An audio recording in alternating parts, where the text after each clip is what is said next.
मैं शिवानी और आप देख रहे हैं खबर अब तक। चलिए रुक करते हैं सुर्खियों की ओर। एसएनएमसीएच में सुरक्षा व्यवस्था होगी चाक चौबंद, उपायुक्त ने निरीक्षण कर दिए कई निर्देश।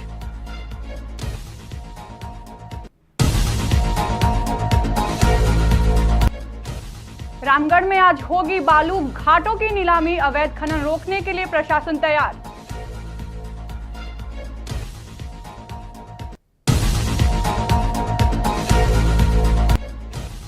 ढोल नगाड़े के साथ धनबाद पुलिस ने फरार वारंटी के घर चिपकाए इश्तेहार, आत्मसमर्पण की दी चेतावनी।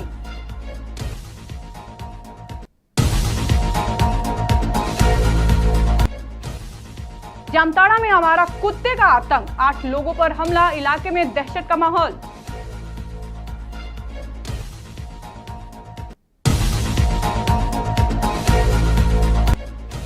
अमेरिकी ट्रैफिक नीति के खिलाफ धनबाद में ट्रंप का पुतला दहन, केंद्र सरकार ने सख्त कदम उठाने की मांग।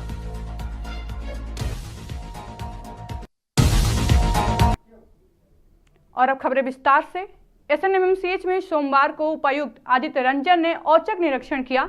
इस दौरान उन्होंने कई विभागों का भ्रमण कर व्यवस्थाओं का जायजा लिया।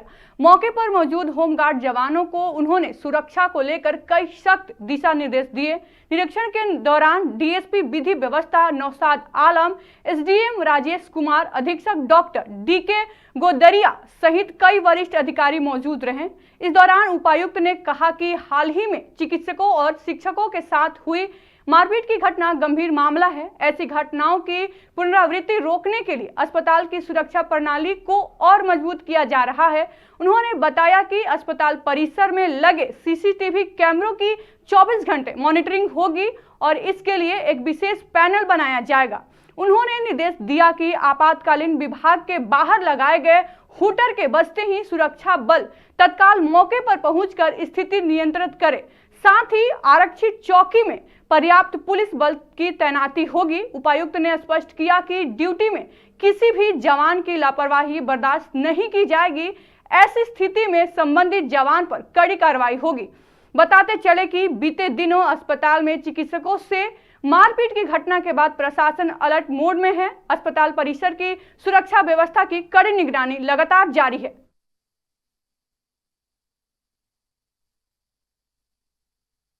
आज एसएनएमसीएच में छोटी सी घटना 2-3 दिन पहले हुई थी और उसको वैसे तो न्यूट्रलाइज कर दिया गया, बट मूल रूप से डॉक्टरों की सुरक्षा व्यवस्था को लेके हम लोग चिंतित कि चिकित्सक ही जो है सारी सेवाएं देते हैं। चिकित्सा कर्मी के बिना बाकी सेवाएं नहीं हो पाती, तो उनकी सुरक्षा व्यवस्था को लेके हम लोग सजग हैं और राज्य सरकार का भी काफ़ी फोकस है कि हमारे डॉक्टर स्वास्थ्य कर्मी वो सुरक्षित रहेंगे, तभी बाकी लोगों को वो स्वास्थ्य का सेवा का लाभ दे पाएंगे। तो कुछ आंशिक इंफ्रास्ट्रक्चर में कमियां हैं, कुछ साइनेजेस की कमी है, जिसकी वजह से चीज़ें स्मूथ नहीं है। नए लोगों को पता नहीं चल रहा है डायरेक्शन वगैरह जो अस्पताल में होना चाहिए साइनेज। बाकी एक सीसीटीवी बहुत ही इफिशिएंट सिस्टम एक हम लोग डेवलप करने जा रहे हैं। अस्पताल का सीसीटीवी ऑलरेडी है, बट एक पैरेलल चैनल के तहत बना रहे हैं। एक अलार्मिंग सिस्टम भी लगाए हैं कि अगर कोई घटना होती है तो हमारे जितने भी पुलिसकर्मी और होमगार्ड यहाँ पोस्टेड हैं वो सब घटनास्थल पर त्वरित पहुँच सकें, रिस्पॉन्स टाइम कम हो सके। और साथ साथ धनबाद जिले में एसएसपी की लीडरशिप में बहुत अच्छा सिटी हॉक्स का भी व्यवस्था किया गया है, तो उसको भी तत्कालिक सूचना जो है आरक्षी पोस्ट से दिया जा सके, उसका भी हम लोग प्रोटोकॉल बना रहे हैं। अटेंडेंस सिस्टम को लेके बहुत अच्छी पहल की गई है एसएनएमसीएच में। लास्ट 3 महीने से सभी का अटेंडेंस बायोमेट्रिक हो गया है, तो अटेंडेंस में भी काफ़ी इम्प्रूवमेंट है। और अब हमारे गार्ड्स की भी अटेंडेंस जो है वो बायोमेट्रिक से बनेगी और दोनों टाइम वो लोग आरक्षी चौकी में भी अटेंडेंस बनाएंगे। मुझे लगता है कि अब आने वाले समय में जो सुरक्षा व्यवस्था को लेके जो एक डाउट चिकित्सकों के मन में है वो दूर होगी और हम लोग बेस्ट सेवा जो राज्य सरकार चाहती है, माननीय स्वास्थ्य मंत्री जी चाहते हैं, वो बेस्ट सेवा हम लोग यहाँ के आम लोगों को दे पाएंगे। उसके लिए भौतिक निरीक्षण भी आपने किया, यहाँ पर संख्या बढ़ाने की भी कुछ बातें हो रही है, क्या कुछ? देखिए, संख्या तो कितना भी बढ़ा लेंगे, अगर लोग अगर अपने काम जो है वो जिम्मेदारी से नहीं करेंगे तो संख्या बल से कभी भी समस्या का समाधान नहीं हो सकता है। तो हम लोग उस पर ज़्यादा ध्यान दे रहे हैं कि सिंसियरिटी लोगों में जो आनी चाहिए अपने काम को लेकर वो बढ़े। और हम लोग उसी कड़ी में जो लापरवाही बरतेंगे उन पर कार्रवाई भी कर रहे हैं। होमगार्ड्स की लापरवाही सामने आई। झारखंड सरकार के खान एवं भूतत्व विभाग के निर्देश पर राज्य भर में व्यावसायिक बालू घाटों की नीलामी प्रक्रिया तेज हो गई है। इसी के तहत रामगढ़ जिले में कैटेगरी 2 के बालू घाटों की नीलामी आज 1 सितंबर को होगी। इस नीलामी का मुख्य उद्देश्य पारदर्शी तरीके से बालू खनन करना है ताकि अवैध खनन पर रोक लगाई जा सके और उपभोक्ताओं को सही दाम पर बालू मिल सके। नीलामी से पहले कल जिला समाहरणालय में प्री बीड मीटिंग का आयोजन किया गया, जिसका मकसद बोलीदाताओं को पूरी प्रक्रिया की जानकारी देना था।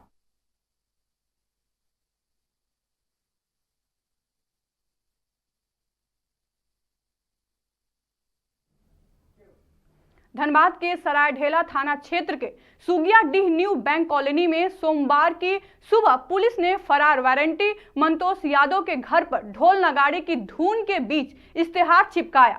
इस दौरान आसपास के लोगों की भीड़ लग गई। जानकारी देते हुए पुलिस अधिकारी कुंदन सिंह ने बताया कि आरोपी मंतोष यादव पिछले 2 वर्षों से फरार है। उसकी गिरफ्तारी के लिए बार बार की गई छापेमारी के बावजूद पुलिस के हाथ खाली रहे। इसी क्रम में कोर्ट के आदेश पर सरायढेला पुलिस ने उसके घर पर सार्वजनिक रूप से इश्तेहार चिपका दिया है। बताया गया है कि मंतोष यादव अपनी पत्नी को छोड़कर फरार हुआ था और ऑटो लेकर भाग गया था। मामले में पत्नी के मायके पक्ष ने सरायढेला थाना में लिखित शिकायत दर्ज कराई थी। शिकायत के बाद पुलिस लगातार उसकी तलाश में छापेमारी कर रही है, लेकिन अब तक उसे पकड़ा नहीं जा सका। पुलिस ने इश्तेहार चिपकाकर आरोपी को चेतावनी दी है कि वह जल्द से जल्द थाने में आत्मसमर्पण करे, अन्यथा आगे की कानूनी कार्रवाई की जाएगी। दोनों की स्थिति दयनीय के कारण ये टेम्पू लेके भाग गया, इसका बहन को भी छोड़ दिया। तो क्या नाम है? मंतोष यादव, बाप का नाम Ishwar Prasad Yadav, new bank colony Sugiyadi Saraidhela थाना। कितने दिन से फरार चल रहा है? ये लगभग 2 साल से फरार चल रहा है। पहले वारंट लिया गया था, उसके बाद वारंट पे छापामारी किए, नहीं पकड़ा, उसके बाद कोर्ट से इश्तिहार लिए। तो मामला क्या था? मामला वही था जो बोले ना कि अपना बहन बनोई को ऑटो खरीद के दिया था अपने नाम से, वो तो ये टेम्पू के सहित लेकर भाग गया, इसका बहन को भी।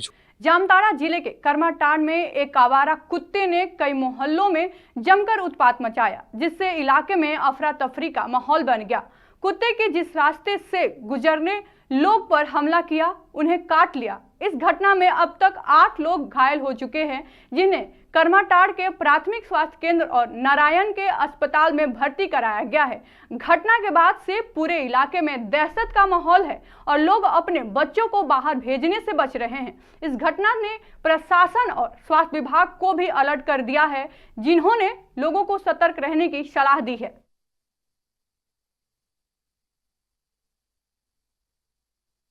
एक लाल तरह का एक कुत्ता दौड़ करके आया, कई आदमी को उसने काटा और उसको फेंकने के चक्कर में मतलब हम लोग के ऊपर भी दौड़ आया।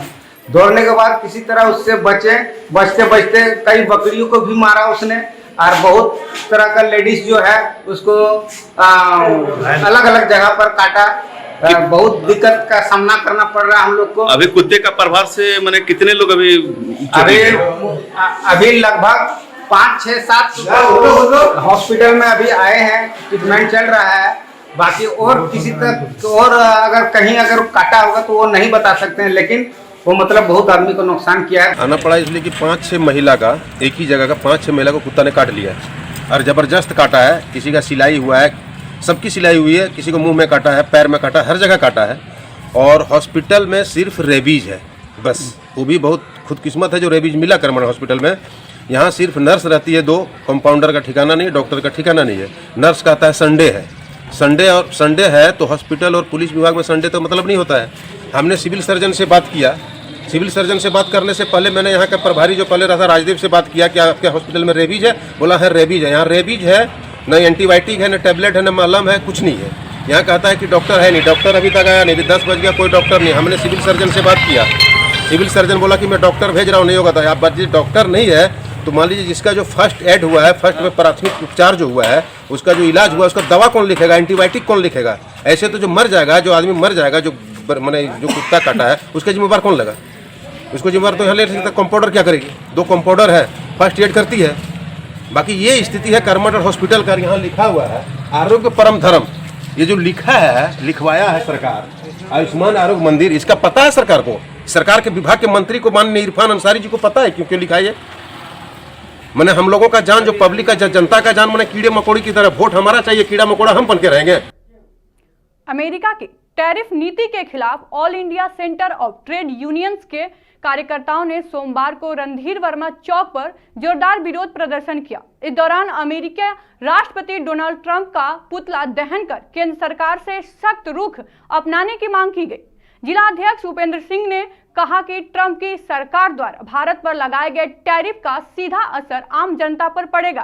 पहले ही महंगाई चरम पर है और यह कदम लोगों की आर्थिक स्थिति को और कमजोर करेगा। आज हम लोगों ने ट्रंप के खिलाफ में प्रदेश में जिला हेडक्वार्टर पर एक पुतला दहन किया है ट्रंप का। ट्रंप ने जो टैरिफ लगाया है भारत पर, उससे इसका जो घरेलू उद्योग है, जितने साधारण जो जनता है, उसकी ज़रूरत की जो जितनी चीज़ें हैं सारी महंगी हो जाएंगी। महंगाई पहले से ही है, लोग परेशान है और इस टैक्स के जरिए और भी उसमें तेजी आएगी। इसीलिए हम लोगों ने मोदी साहब को, सरकार को कहा कि आपने यह जो किया है यह ठीक नहीं है और कहीं न कहीं यह देश को और अस्थिर करने की कोशिश है और देश की जनता इसके खिलाफ में है। पूरे लोग सड़क पर उतरेंगे और देश में हुकूमत को बदलने का जो एक ख्याल है, हुकूमत बनने की जो लड़ाई है, मोदी हुकूमत के खिलाफ में है। बिहार में हम लोग इसकी कोशिश में लगे हुए हैं। बिहार इसका उदाहरण बनेगा, बिहार जीत करेगा और इसी तरह से जो सूबे में जहाँ बीजेपी की सरकार है उससे उसको उखाड़ेंगे और केंद्र से उखाड़ेंगे। और अब जामताड़ा जिले के कुंडहित प्रखंड के नगरी गांव में एक दर्दनाक ट्रैक्टर हादसे के बाद ग्रामीणों ने कुंडहित थाने में जमकर हंगामा किया। हादसे में कुसमा गांव की एक बुजुर्ग महिला की मौके पर मौत हो गई थी, जिससे पूरा गांव सदमे में है। मृतका के परिजनों ने एक ट्रैक्टर चालक पर संदेह जताया है, लेकिन मामले में कोई स्पष्टता नहीं आई है। इससे आक्रोशित होकर परिजनों ग्रामीण बड़ी संख्या में थाने पहुंचे और न्याय की मांग करते हुए विरोध प्रदर्शन किया। भाजपा के पूर्व प्रत्याशी माधव चंद्र महतो भी मौके पर पहुंचे और प्रशासन से जल्द दोषियों को गिरफ्तार करने की मांग की। ग्रामीणों ने चेतावनी दी है कि अगर जल्द कार्रवाई नहीं हुई तो वो बड़ा आंदोलन करेंगे।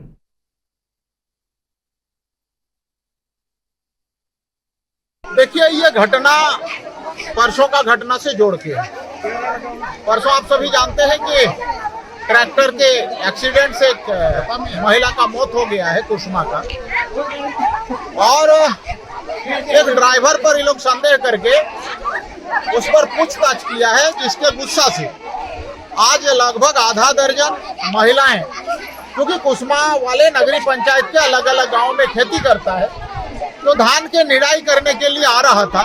उसी क्रम में आरोपी, उसका भाई और उसके बहन पत्नी वगैरह मिलकर उसमें से कुछ महिलाओं पर मारपीट किया है और कई तरह का आरोप लगाया है, जान से मारने का भी धमकी दिया है, जैसा कि लोगों ने लिख के दिया है।